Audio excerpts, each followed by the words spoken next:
발표하게 될 강연의 주제는 여러분 보시는 것처럼 미디어 아트, 미술관, 그리고 미술 시장 이런 여러 가지 연관성에 관한 얘기가 될 텐데요.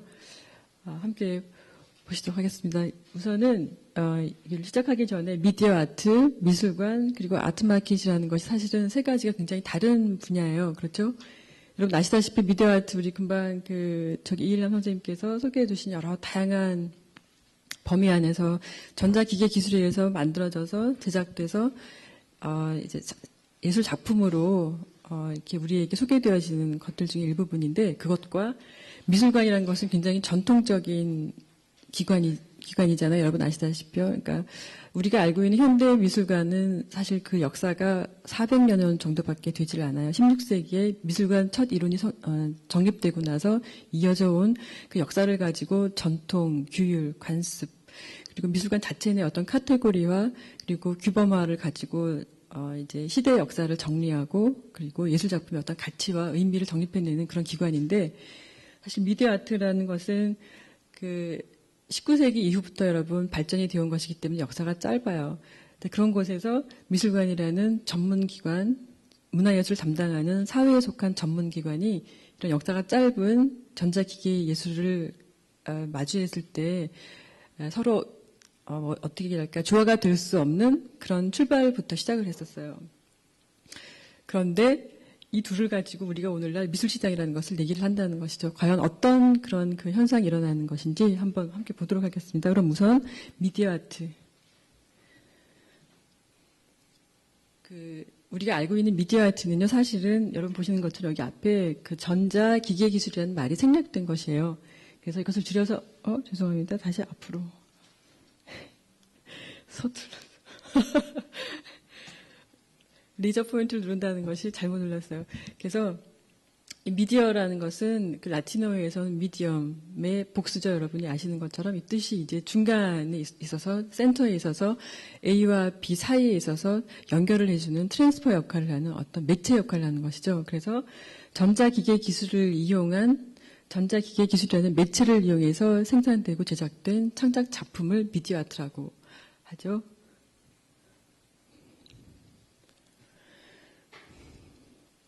그래서 우리가 지금 조금 전에 본 굉장히 흥미롭고 다양한 이제 소재와 주제를 가지고 만들어졌던 이일란 선생님의 작품 같은 경우는 비디오 작품이라고 얘기를 해도 되나요?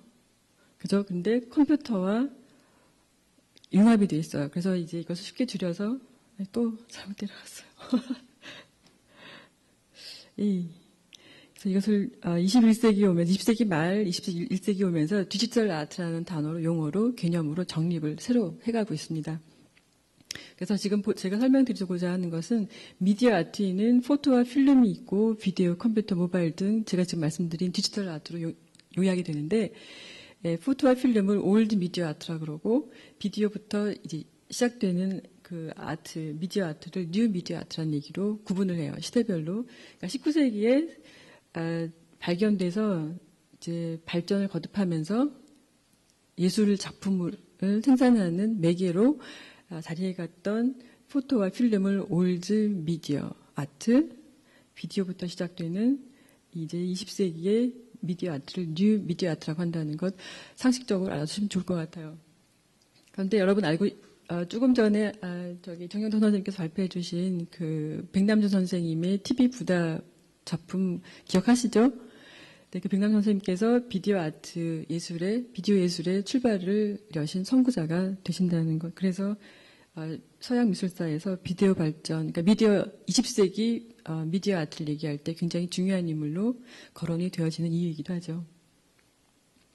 그래서 여러분 미디어 아트의 특징이 있습니다. 있고 또 이것 때문에 예술이기 위한 부단한 노력을 해야 했고, 그리고 미술관이라는 공공기관, 그리고 전문성을 가진 그런 기관에서 쉽게 수용할 수 없는 작품이 될 수밖에 없었던 이유가 여기에 있습니다. 이유가 뭐냐면은 우리가 전자기계 기술 예술, 미디어 아트를 얘기할 때 미술사에서 이런 식으로 얘기를 해요.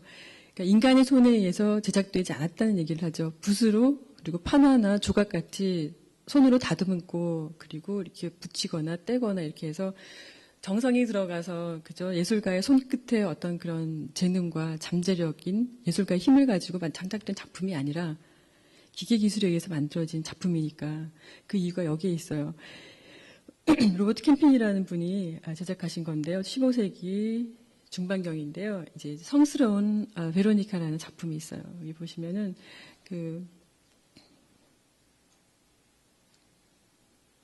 예수가 골고다 언덕으로 여러분 이제 그 인류를 위해서 희생하시러 가시잖아요. 그 와중에 이제 굉장히 고통스러운 모습과 땀 범벅이 되고 피 범벅이 돼서 이제 그 십자가를 지는 짓으로 가시잖아요. 그 중간에 이제 베로니카라는 분이 함께 합니다. 그 길을 동행을 하면서 너무 애처로운 거예요. 그래서 가시는 그 길에 계속 동행을 하다가 어느 순간 이제 예수 그리스도가 너무 힘이 들어서 주저를 앉았죠. 그럴 때 이제 고이 간직하고 있던 가슴에 간직하고 있던 손수건을 꺼내서 이렇게 드려요. 자그마한 위로라도 되실까 하고. 근데 그때 그 손수건을 받아서 예수가 얼굴에다가 이렇게 갖다 댔다고 합니다. 그리고 나서 생긴 상이 이 모습이라는 거죠. 그래서 이제 미술사에서 얘기할 때 인간의 손에 의해서 제작되지 않은 첫 예술 작품, 아이콘이죠. 이 작품을 가지고 얘기하면서 전자기계 기술 예술의 어떤 전통을 얘기하거나 어떤 그 시작을 얘기할 때 이 얘기로 시작을 합니다. 너무 비하기 심한가요? 네. 그래서 미디어 아트 이제 일단 그 우리가 앞서서 들었던 얘기가 있고 또 굉장히 좋은 작품들을 감상을 했기 때문에 여러분들이 이 정도의 어떤 그런 범위와 그리고 방법과 그리고 어떤 효과를 가져올 수 있구나라는 생각을 가지시고 지금 이제 미디어 아트라는 것을 이해를 하셨고 제가 다음에 얘기할 것은 이 미술관에 관한 건데요.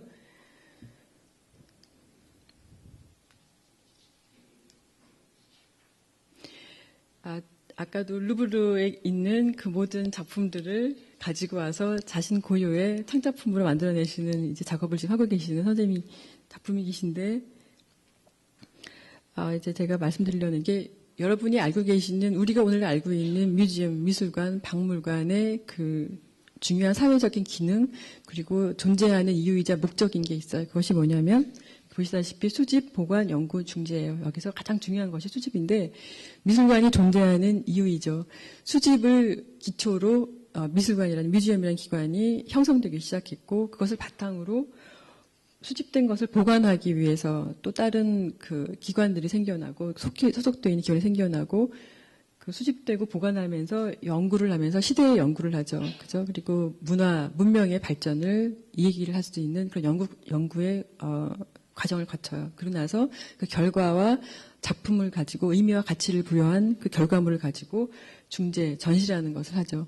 그래서 이것이 우리가 오늘날 알고 있는 수집, 보관, 연구, 중재, 미술관의 4대 과제예요. 이것은 400여 년 동안 이루어져 내려오는 백남준이랍니다. 미술관의 중요한 기능이자 사회적인 역할이에요.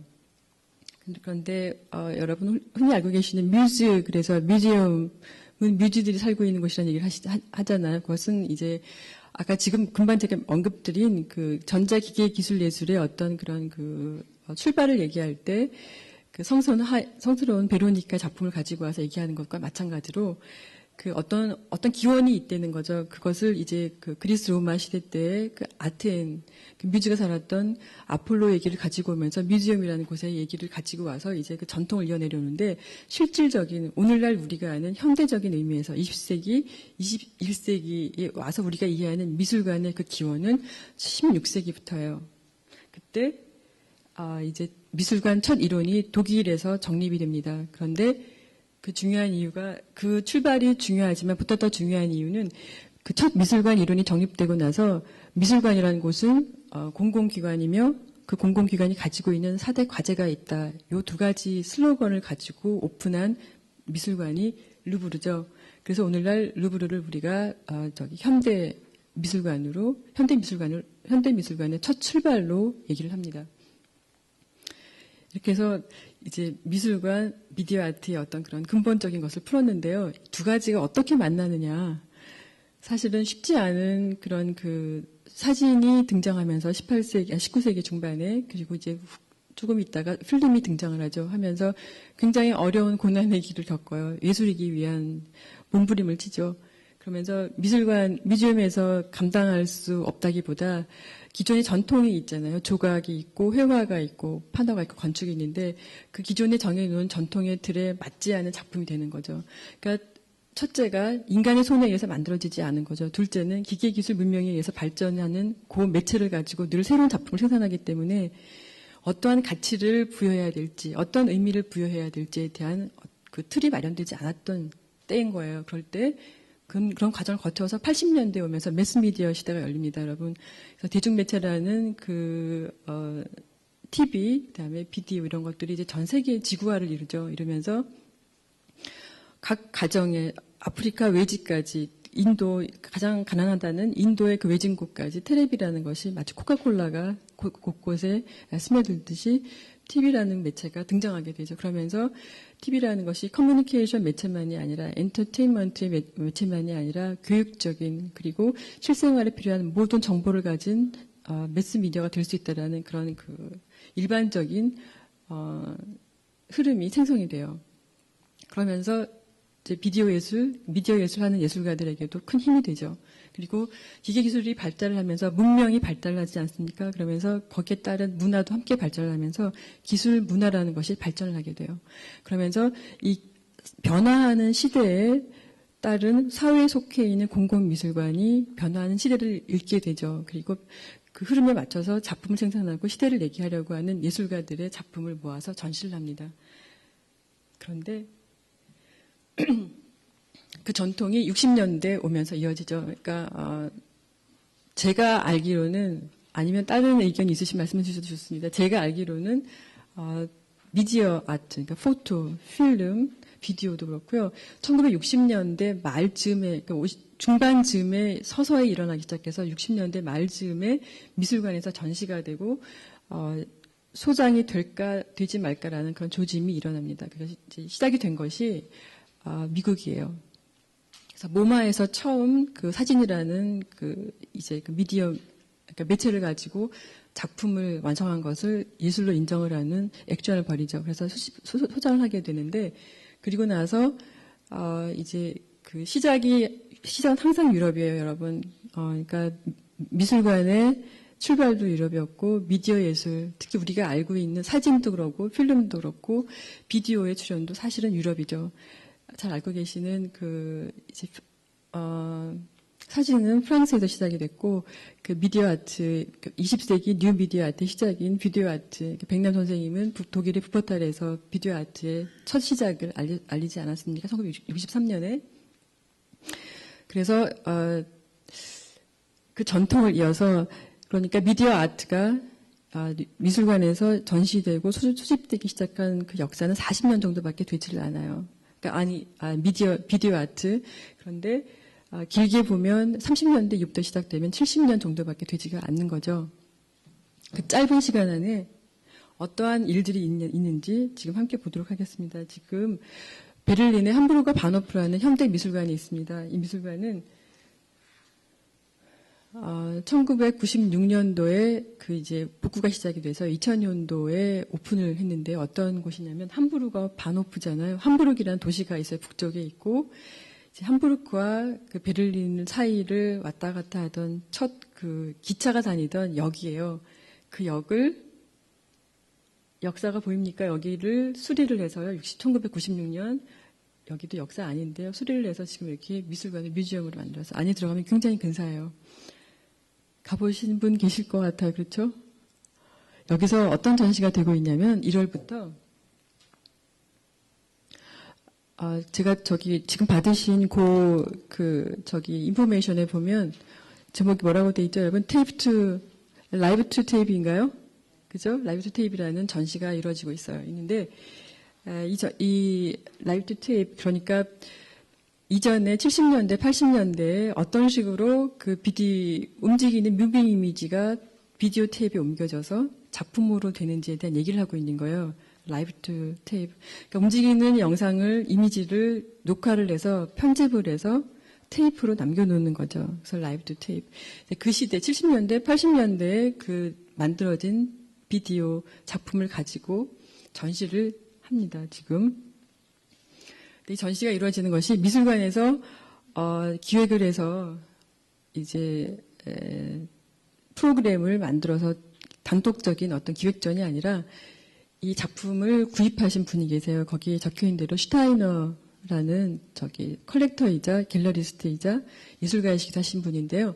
이 말은 뭐냐면은 뮤지엄이라는 곳에서 직접 70년대, 80년대 굉장히 많은 작품들을 손수, 그러니까 사실 시대 예술인 거죠. 모아서 전시를 했다기보다는 당대 이분이 그 베를린에 계시면서 그 갤러리 스튜디오라는 그 갤러리를 운영하시면서 모은 작품들인 거예요.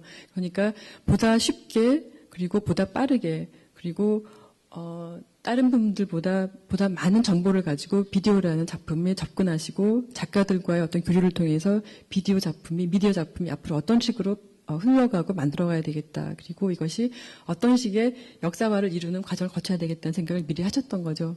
근데 이것이 지금 와서 빛을 발합니다. 전시를 하면서 함부르크 바노프에서는 함부르크 바노프에서도 소장하고 있는 그 비디오 작품들이 있어요. 포토도 있고 필름도 있고 비디오도 있고 그 비디오 중에 그 백남준 선생님의 그 로봇 같은 것도 있고 그것과 이제 그 대립되게 세워서 60년대, 70년대, 그리고 80년대, 90년대, 그리고 현재까지의 비디오의 역사의 흐름을 짚어주는 역할을 미술관이 하고 있죠.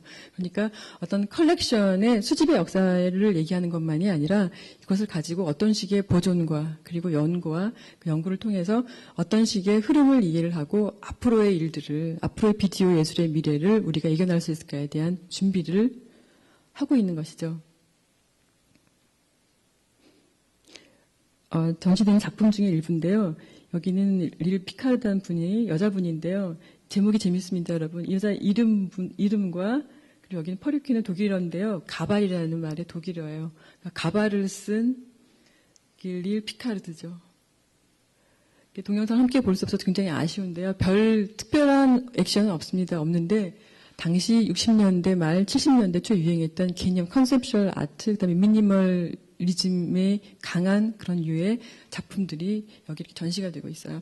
그러니까 어떤 작품의 가치성, 퀄리티, 그다음에 레벨 이런 것들을 읽기보다는 당시 시대의 흐름을 읽기에 그리고 이 비디오라는 것이 어떤 식의 발전을 거쳐서 오늘 우리가 조금 전에 봤던 그 이일남 선생님의 작품을 감상할 수 있는 계기가 마련되어 있는지에 대한 역사를 훑어보는 장소인 거죠. 그리고 상황인 거고, 그리고 정보인 거죠.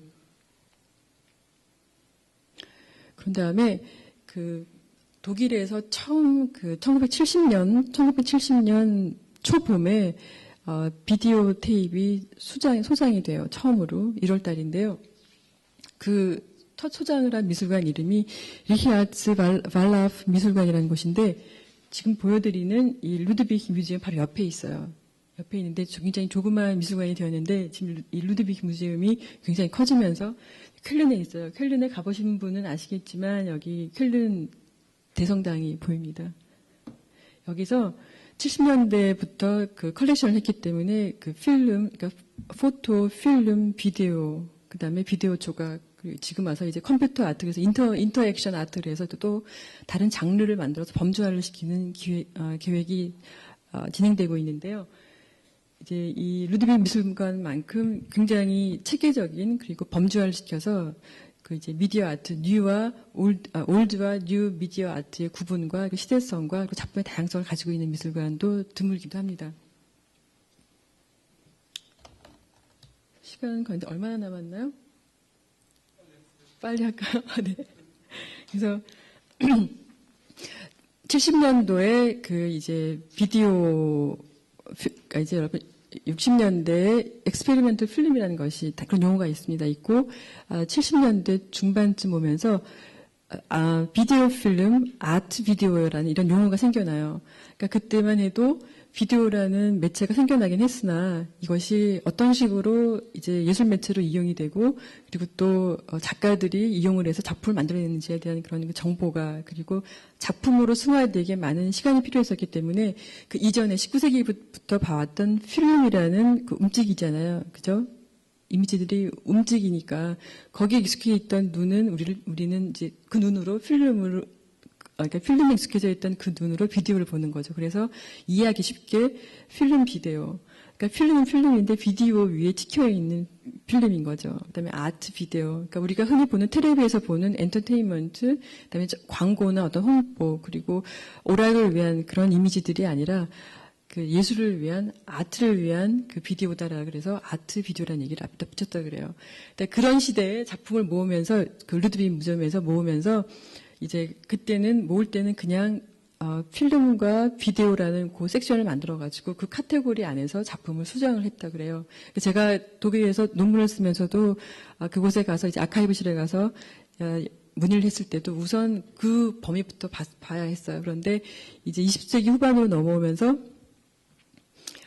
그 비디오 섹션 따로, 그 다음에 이제 그 우리가 아까 봤던 디지털 아트 따로 해서 섹션이 새로 만들어지고 있는 거죠. 그만큼 아까 보여주셨듯이 그 비디오라는 것, 그리고 매체라는 것, 그 컴퓨터라든지 모바일 등, 그리고 사진이 가지고 있는 그 카메라만이 낼 수 있는 어떤 이미지의 특색이 있지 않습니까? 그것과 마찬가지로 비디오라는 매체, 더군다나 전자기계 기술 매체가 가지고 있는 무한한 가능성, 발전 가능성, 그리고 발전 가능성이 가지고 있는 것만큼의 매체로서의 그 잠재력, 이런 것들 때문에 여기서도 앞으로 계속 궁금해하고 또 무언가를 관심 있게 눈여겨보고 있는 거죠. 하지만 조심스럽습니다. 아직까지.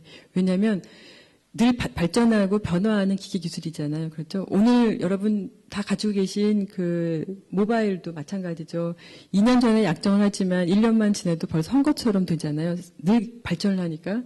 아이폰 4가 나온 지 엊그제인데 벌써 5가 나온다 그러고, 그렇죠? 조금 있으면 또 6가 나올 거고.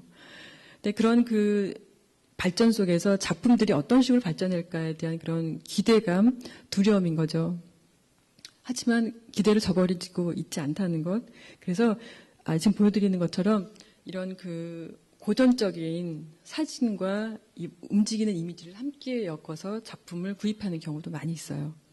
그래서 그러면은 이제 제가 그 시간 관계상 미국의 경우를 잠깐 생략하기로 하고요. 일본으로, 아시아로 바로 넘어가도록 하겠습니다. 아시아에서 최초로 이 미디어 쪽, 올드든 뉴든 미디어 매체를 이용한 작품을 수용을 한 곳이 일본이에요.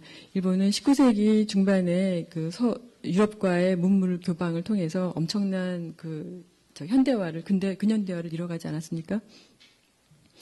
그 와중에 1980년도에요. 80년도에 메트로폴리탄 뮤지엄에서 그 이제 동경에 있는 메트로폴리탄 뮤지엄에서 그 피닉스라는 그 기관을 인스티튜션을 따로 하나 설립을 해요. 80년도에. 그러면서 필름, 사진은 필름, 그리고 움직이는 무빙 이미지가 든 비디오를 대거 수집을 하죠. 그래서 그런데 아직까지도 이 그 비디오 테이프나 비디오 인스톨레이션을 소장하기보다는 사진, 매체를 이용한, 그러니까 이제 정적이죠. 움직이지 않은, 동적이지 않은 정적인 매체를 이용한, 정적인 이미지가 들어있는 작품을 소장하는 경향이 강하고요. 그리고 그 비디오 인스톨레이션이나 그다음에 비디오 조각 같은 것을, 비디오 조각이라는 것은 TV나 비디오를 여러분 이용해서요. 조각의 형상으로 3차원의 입체를 만들어가는 거예요. 그것을 비디오 조각이라고 그러는데, 그런 것들을 소장을 해야 될 경우가 있어요. 작품이 너무 좋을 경우, 아니면 시대사적인 어떤 흐름을 파악하기 위해서 수집해서 이제 보관하면서 연구하면서 중재를 하기 위해서 소장을 하는데, 그때는 일본에서의 특징은, 유럽에서는 조금이라도 어딘가에 조각적인 형상이, 3차원적인 형상이 보이면 비디오 조각이라는 얘기를 하는데, 미국에서는 그냥 인스톨레이션이라는 얘기를 해요.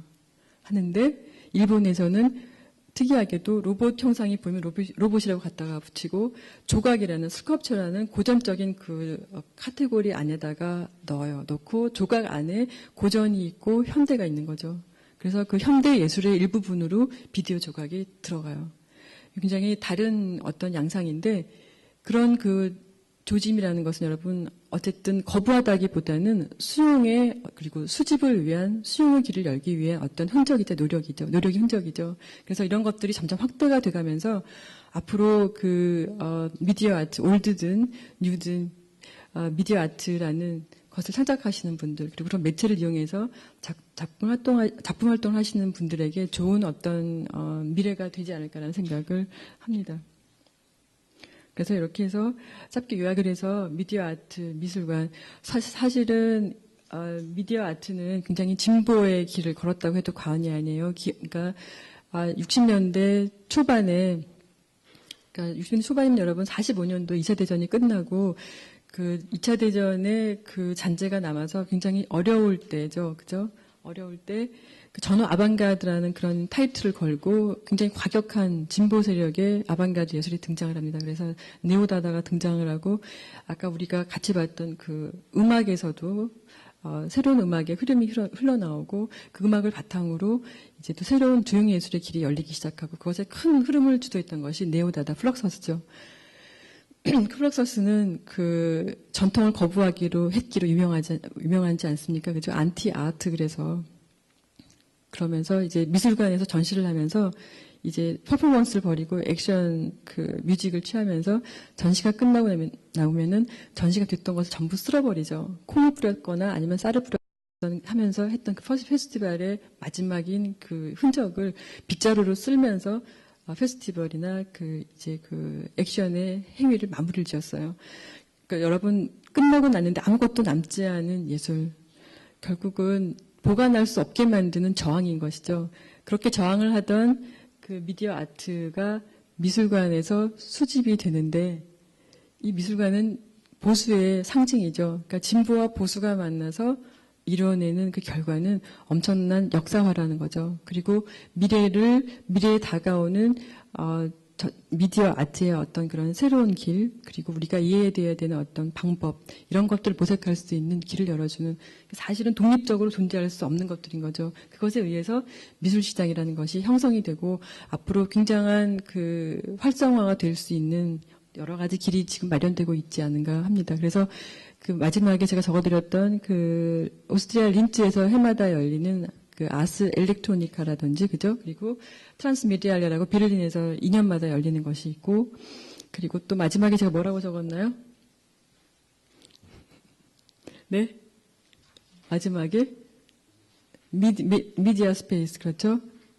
크로아티아에서 열리는 그 굉장히 진보적인 단체들이 모여서 굉장히 흥미로운 작품들 엮어나가면서 이 현재 일어나고 있는 시대적인 사회적인, 정치적인, 경제적인, 문화적인, 교류적인 차원에서 아니면 어떤 그 보수 세력에 대한 어떤 그 입지를 내세우기 위한 어떤 방법으로서 여러 가지 이유를 담은 작품들이 출연을 하고 그리고 사람들에게 감동도 주고 또 이해하기 힘든 난해한 문제를 던져놓고 또 다음 전시를 기대하기도 하고 그런 그 사이클이 계속 돌고 있는데요.